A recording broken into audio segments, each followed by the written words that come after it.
Here with offensive line coach Zach Yenser. How you doing, Zach? I'm great, man. Thank you. So I was talking with your guys, Chris and Matt, about how their conditioning is so much better. And yeah. You know what? I'm looking at you from spring to fall, and you look like you're in fighting shape too. Did you go through the program with them too? No, well, first off, the big prop for all that stuff goes to our new strength coach, Damon. I mean, he is the most important guy on this staff because of what he's done and what he implements, day in and day out with these guys, and work ethic and attitude and just our whole philosophy, offense, defense, special teams, like Coach talks about, is we're just going to play fast. And Damon coming here was the best thing that could happen to this program. And I think it's starting to show with the condition. I think, and with the conditioning and everything, how hard these guys have worked during the summer, I think they're starting to just confidence-wise, and just they see that they can be really good. What's your sense of how the leaner offensive linemen are right now? Yeah. What's your sense of how that's going to be able to positively impact them during actual game time? Yeah, I mean, our guys did a really good job this summer, and we set goals for weight, and they did it. They went beyond what they needed to do, and got where everybody got to where we wanted them to be. And I stressed from the first time that I met with them in January was that we were going to be the best conditioned offensive line in the Pac-12, and they have taken that to heart, and they've done everything possible to get there, and they're still working on it. But what we do in offense isn't all just about coming off the ball and just mauling people. We love to beat people with speed, moving with our hats and speed off the ball, and we talk about leverage, with our hands, with our body position. So a lot goes into it, and it's not just these huge guys coming off and just trying to maul people. We're going to move you with horizontally, get you running, and get you stretched vertically. So, does your style of offense mitigate maybe some inexperience on part of the offensive line, where you don't necessarily have to have guys that are 2- and 3-year starters out there to perform well? What we do, our whole philosophy up front and really with this offense is to play fast and be incredibly simple. We want to be the fastest team in America, and we want to be incredibly simple. We look pretty multiple with what we do on offense, and we do some multiple things, but the cool thing about it is that nothing really changes for us up front. We've had the offense installed since day 4, really day 4 of spring. We reinstalled it here, and now these guys have the confidence. They know what's going on. It's not just relearning. These guys, what we've done in the first 4 days of practice is what we're going to do for the next 15, 16 weeks of this season. So a lot of it is with just the confidence of knowing what to do, and not having to think on the field. So I don't think having to, 2-3, year starter has, the inexperience. Obviously it helps, to have game time experience. Now it's just getting these guys to perform, and guys that haven't played before and performing on Saturdays in front of a crowd. And carrying over what they do on the practice field to Saturday afternoon. So the left side of your line is pretty set with Freddie and Jordan. Can you talk a little bit about them, what they bring to the table? Yeah, they are.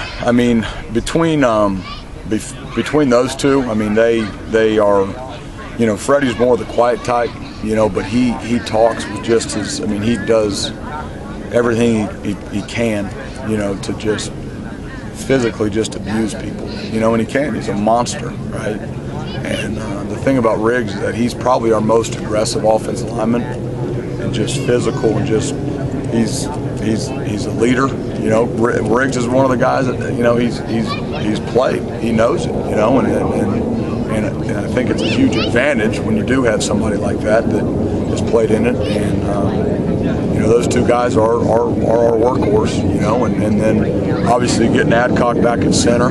It was a surprise, because we just didn't have him in the spring. And we knew he was a good football player from watching film from last year, but, moving him inside and kind of being what we consider the quarterback of the offensive line in that position, and kind of the anchor, kind of getting everybody on the same page. And it's nice to have a guy like him at that position. So he's been battling with Matt, and Matt's taken a little bit of reps at right guard too. What does he bring to the table?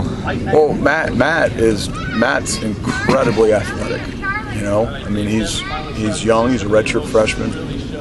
He's getting stronger, but he might have the best feet on the offensive line. You know, he is incredibly athletic, and he's starting to understand leverage, and that he's a huge example of in this offense of being quick and being beating people off the ball with speed. You're aiming points and having leverage and not having to be the strongest, biggest guy. But he's been a guy. He's one of the guys that did an incredible job of getting to the weight that we wanted him to. We're a little heavy when we got here, and he's bought in and done it. And I tell these guys, this depth chart's going to move every day. So we got 20 more practices left, or 19 practices left in spring, and the best thing that can happen to our room is competition. And Coach loves to play 8, 9, 0 linemen, and like we just told him, if you want to play and you're not playing, it's your fault, because we want to play you. Right? If you're not playing right now, it means you're not doing the things that to get on the field. So Stephen Moore has come on and had a good camp, and he's getting some reps at right tackle. Can you talk a little bit about him? Steve has probably been the best improved since spring ball. Showed flashes of it in spring ball, and was a inside guy in spring, and feels 100 times more comfortable on the outside. And it took us 15 practices to realize that, and that's coaching. But he has come along, and he will be. And I told him, I said, you keep doing what you're going to play. Whether that's splitting time at right tackle or giving, whatever, at left tackle or whatever, you're going to play. And him and Farley split reps today at right tackle, and we're going to get Bill back next week, and he's going to be back in the mix of it. Okafor's doing a heck of a job. And like I said, the best thing that we can have happen to our room is competition, and people don't get settled and think that they have the position won, because that's when we get lazy. Someone's always nipping at you. Any of the new freshmen have any potential to play? Yeah. I mean, they got a lot of talent. Their head's spinning a little bit. Really been impressed with when they have gotten reps, and we'll do a better job of getting them more reps once. We'll probably have a little bit of a 3 scrimmage tomorrow after we get done, and then. But Barreo is probably the most physically ready to play, I would say, out of the freshmen, because these guys, they realize that they're coming in and playing against men, and it's you don't find too many true freshmen coming in and playing on the offensive line, and I would say right now, Barreo is probably the one that's most physically ready to do it. Do you feel like his wrestling background helps serve him in that area? Yeah, I think. We recruited him he wrestled at 285 when we were recruiting him, and I think he's like 309 right now, and he looks, he's just lean. He looks like just a brick house, and he's a great kid, and I've been pleasantly surprised with him, and he's done a heck of a job for us, as of all the freshmen when they get reps. And I told them, when you get reps, you got to make it count. If it's 2 reps a practice, you better be busting your butt for 2 reps. If it's 8, then it better be 8. So, but I'm very, very pleased with all of them. Great. Well, hey, appreciate you taking the time to talk, and good luck this upcoming season. Thank you very much.